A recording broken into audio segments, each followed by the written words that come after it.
In this explainer, we're going to unpack a highly provocative structural critique regarding public transit and systemic inequality right in the heart of Atlanta. We're looking at a fascinating source analysis today that asks a genuinely tough question.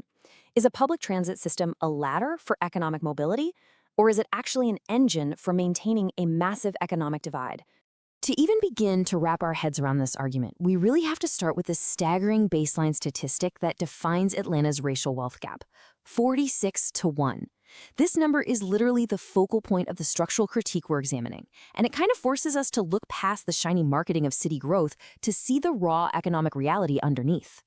So, grounding that massive 46 to 1 ratio into hard, stark dollars, we're talking about a median wealth of roughly $238,000 for white households, compared to just over $5,100 for black households.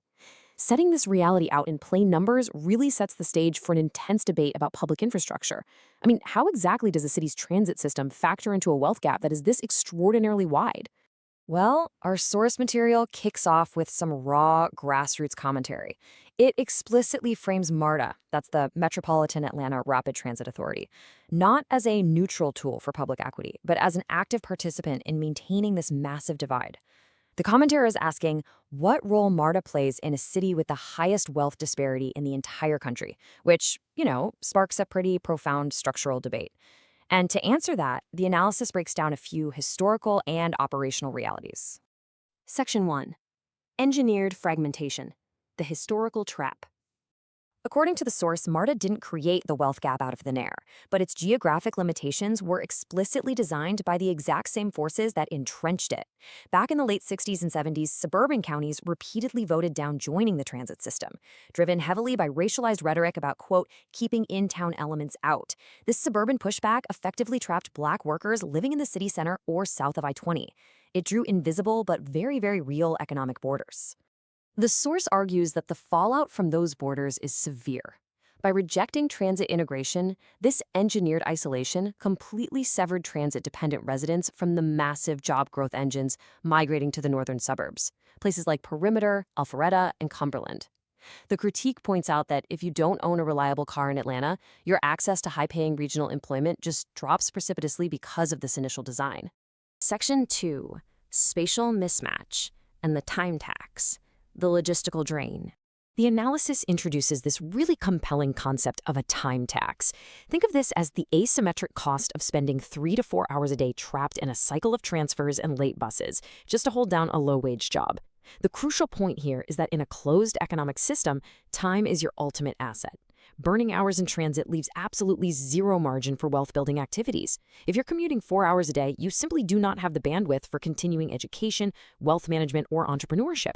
It's a complete drain. And the critique points out a harsh reality within the transit system itself.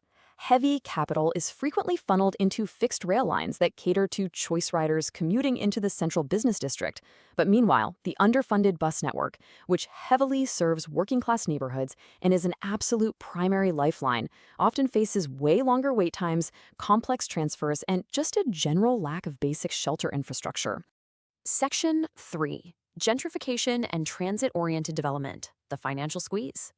So what happens when premium transit actually gets built in these communities? Well, the source outlines a deeply counterproductive four-step cycle. First, premium transit is built. Immediately, property values and rents skyrocket. Then, rather than allowing long-term, low-income residents to use this transit to build equity, they're displaced even further from the urban core. And finally, the wealth generated by the transit asset is captured entirely by major developers and high-income buyers. Basically, instead of enriching local riders, the system pushes them out.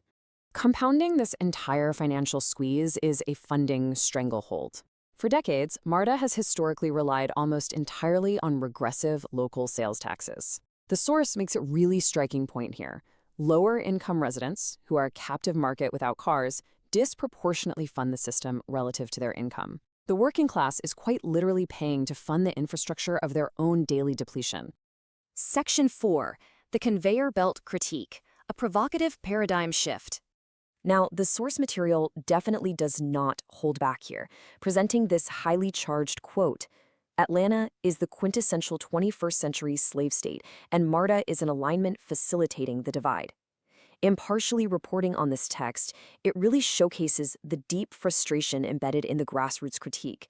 It views the city not as a modern, thriving ecosystem, but as a highly extractive hierarchy where the illusion of progress just masks a brutal economic reality. To really grasp that quote, we have to look at what's called the conveyor belt economy. In this provocative framing, MARTA isn't a ladder for success at all.